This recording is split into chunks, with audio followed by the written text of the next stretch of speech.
दोस्तों, the psychology of money यानी पैसों का मनोविज्ञान, इस बुक का चैप्टर 16 है यू एंड मी यानी कि आपके और हमारे बारे में। और ऑथर मिस्टर मॉर्गन हाउसेल यहाँ पे इस चैप्टर के माध्यम से हमें एक बहुत ही इंपॉर्टेंट साइकोलॉजी के बारे में बताते हैं कि हमें समझना होगा कि जिस तरह से खेल एक ही होता है, बट उस खेल के अंदर जो खिलाड़ी होता है उसका एक अपना खुद का गेम होता है और उसके अकॉर्डिंग वो अपना खेल का प्रदर्शन करता है। ठीक उसी तरह से हम सभी की जो लाइफ है वो एक दूसरे से काफ़ी अलग है। कहने के लिए हम सभी एक ही दुनिया में रहते हैं, हम सभी इंसान हैं, बट सबसे बड़ा सच तो ये है कि हम सभी की अपनी खुद की एक अलग अलग दुनिया है और हमारे उस पर्सनल दुनिया में जो प्रॉब्लम्स हैं वो हम सभी की एक दूसरे से काफ़ी अलग है। हम सभी के अपने अपने गोल्स हैं, डिजायर्स हैं, ड्रीम्स हैं। हम सभी अलग अलग तरह के जो स्किल सेट है उसके साथ काम करते हैं, बिजनेस करते हैं, इन्वेस्टिंग करते हैं और इसलिए हम एक दूसरे से काफ़ी अलग हैं। और इस सच्चाई को समझते हुए कि हम सभी की जो पर्सनल लाइफ है, पर्सनल सिचुएशन है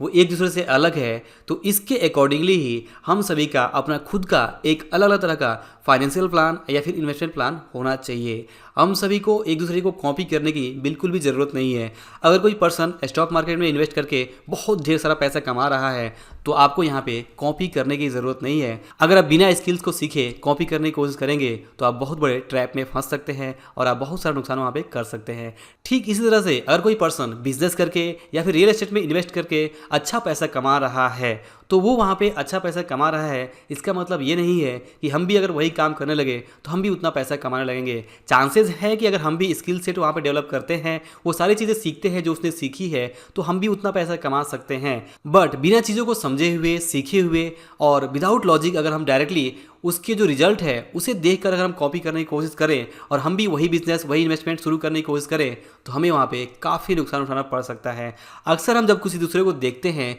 कि वो इन्वेस्टमेंट करके या बिजनेस करके या जो भी काम करके काफ़ी अच्छे पैसे कमा रहा है तो हम जाने अनजाने उसे कॉपी करने की कोशिश करने लगते हैं विदाउट अपने पर्सनल सिचुएशन को समझे हुए, बिना ये समझे हुए कि उसकी लाइफ अलग है, हमारी लाइफ अलग है। उसने आज जो कुछ भी हासिल किया हुआ है जिसे हम देख रहे हैं, हो सकता है कि उसे हासिल करने के लिए उसने काफ़ी ज़्यादा स्ट्रगल किया हो और उस स्ट्रगल को हम देखते नहीं हैं। हम डायरेक्टली उसके रिजल्ट को देखते हैं कि उसके पास एक अच्छी गाड़ी है, अच्छा घर है, वो आज अच्छी चीज़ें कर रहा है और उसके पास बहुत पैसे हैं। वो देख के हम डायरेक्टली उसे कॉपी करने की कोशिश करते हैं। तो ये बिल्कुल एक रॉन्ग साइकोलॉजी है। हमें वहाँ पर इंस्पिरेशन ज़रूर लेना चाहिए कि हमें लाइफ में कुछ बड़ा करना है। ये अच्छी बात है कि हम किसी को देखकर, किसी की सफलता को देखकर, किसी के अचीवमेंट को देखकर हम मोटिवेट हों, ये बात अलग है। बट मोटिवेट होने का मतलब ये नहीं है कि हम भी बिना सोचे समझे, बिना उस स्किल सेट को डेवलप किए हुए वही काम शुरू करने की कोशिश कर दें, वही बिजनेस शुरू करें, वही इन्वेस्टमेंट करें जो उसने किया है, तो ये बिल्कुल ही गलत होगा। और यही बात ऑथर मिस्टर मॉर्गन हाउसेल इस चैप्टर के माध्यम से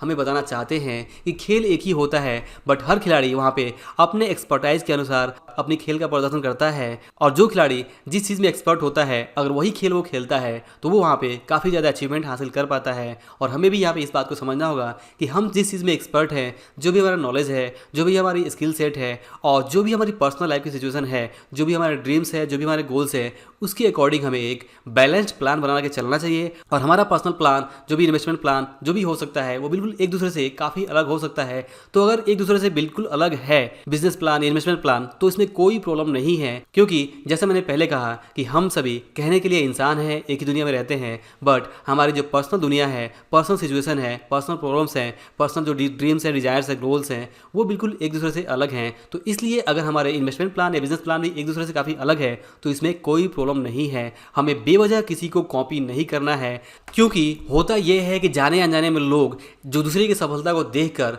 मोटिवेट होकर कि वो किसी इन्वेस्टमेंट से बहुत अच्छे पैसे कमा रहा है तो वो भी वहाँ पे उसी चीज़ में वो भी इन्वेस्टमेंट करना चाहते हैं बिना चीज़ों को समझे हुए। जैसे कि मान लीजिए कि अगर कोई पर्सन इन्फोसिस के शेयर में इन्वेस्टमेंट किया हुआ है और उससे उसने लाखों रुपए कमाए हुए हैं, तो आपको समझना होगा कि उसने कब इन्वेस्टमेंट किया था। हो सकता है उसने जब 300 रुपये का स्टॉक का प्राइस था तब इन्वेस्टमेंट किया हो और आज स्टॉक का प्राइस अगर 1000 रुपये है और आप आज अगर इन्वेस्टमेंट कर रहे हैं तो अगर कल चल के इन्फोसिस का प्राइस अगर 900 रुपये या 800 रुपये भी हो जाता है तो वहाँ पे जिस पर्सन ने 300 रुपये से इन्वेस्टमेंट किया होगा वो तो फिर भी 500 या 600 रुपये पर स्टॉक कमा लेगा, बट आपको पर स्टॉक 100 या 200 रुपये का नुकसान हो जाएगा। मतलब आप देखेंगे कि स्टॉक एक ही था, बट क्योंकि दोनों लोगों ने अलग अलग टाइम पे इन्वेस्टमेंट किया था इसलिए दोनों को अलग अलग तरह के जो रिजल्ट्स है वो देखने को मिले। और इसीलिए ऑथर यहाँ पे हमें समझाना चाहते हैं कि चाहे बिजनेस हो, चाहे रियल एस्टेट हो या इन्वेस्टिंग हो, लोग एक दूसरे को कॉपी करने की कोशिश करते हैं। जो लोग पैसे बना रहे हैं, जैसे कोई अगर बिजनेस करके पैसे बना रहा है,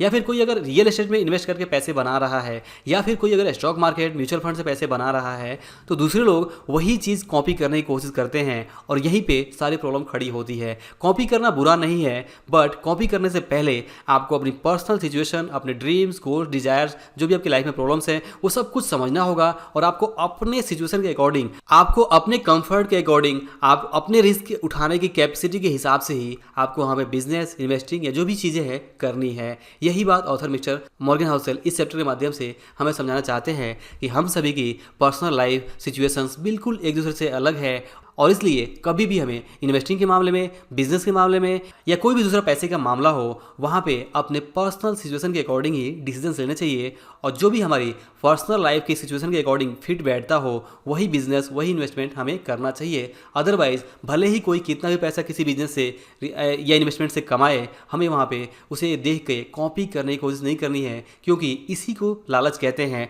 और जाने अनजाने में जब लोग किसी भी इन्वेस्टमेंट में जब लालची बनने लगते हैं तो बार बार लोग वहाँ पे बाई करते हैं, परचेज करते हैं और इससे जो उस इन्वेस्टमेंट का प्राइस है वो बढ़ते जाता है, बढ़ते जाता है, बढ़ते जाता है, बहुत बढ़ता है। और जो लोगों ने शुरुआत में इन्वेस्टमेंट किया हुआ होता है वो बाद में बेचने लगते हैं और जो अंत में लोग होते हैं वो वहाँ पे फंस जाते हैं, ट्रैप हो जाते हैं और इसीलिए वहाँ पे मार्केट क्रैश हो जाता है। और यही होता है, जब भी कोई मार्केट क्रैश होता है तो वहाँ पे आप देखेंगे कि लोग बहुत सारे एक दूसरे को कॉपी करने की कोशिश करते हैं कि जो लोग दूसरे इन्वेस्टमेंट से पैसे बना रहे हैं सभी लोग वहाँ पे झुंड बना के या भीड़ में आ जाते हैं। और जैसा ही कहावत है कि भीड़ सबसे पहले कटती है, तो आपको भीड़ से थोड़ा अलग हट के अपने पर्सनल सिचुएशन के अकॉर्डिंग ही आपको बिजनेस करना है, इन्वेस्टमेंट करना है या जो भी आप करना चाहते हैं वो करना है। और यही है आज के इस वीडियो का मैसेज जो मिस्टर मॉर्गन हाउसेल अपने book the psychology of money के इस चैप्टर 16 में हमें समझाने की कोशिश करते हैं। तो आई होप कि आपको इस चैप्टर का जो मैसेज है वो बिल्कुल समझ में आ गया होगा और आप अपनी लाइफ में अपने पर्सनल सिचुएशन के अकॉर्डिंग ही कोई भी बिजनेस या कोई भी इन्वेस्टमेंट करेंगे और अपने रिस्क उठाने की जो क्षमता है उसके हिसाब से ही आप निवेश करने की कोशिश करेंगे। अदरवाइज आप किसी दूसरे की सफलता को देखकर या किसी दूसरे ने जो पैसे कमाए हैं उसे देखकर आप कॉपी करने की कोशिश नहीं करेंगे। तो दोस्तों, अगर वीडियो पसंद आया हो तो इसे लाइक और शेयर जरूर करिए और अगर आप हमारे चैनल पर नए हैं तो चैनल को सब्सक्राइब करके बेल आइकन में जरूर प्रेस करिए ताकि आप आने वाले वीडियोज़ को मिस ना कर सकें। और अंत में इस वीडियो को पूरा देखने के लिए और हमारे साथ जुड़े रहने के लिए आप सभी का दिल से बहुत बहुत धन्यवाद।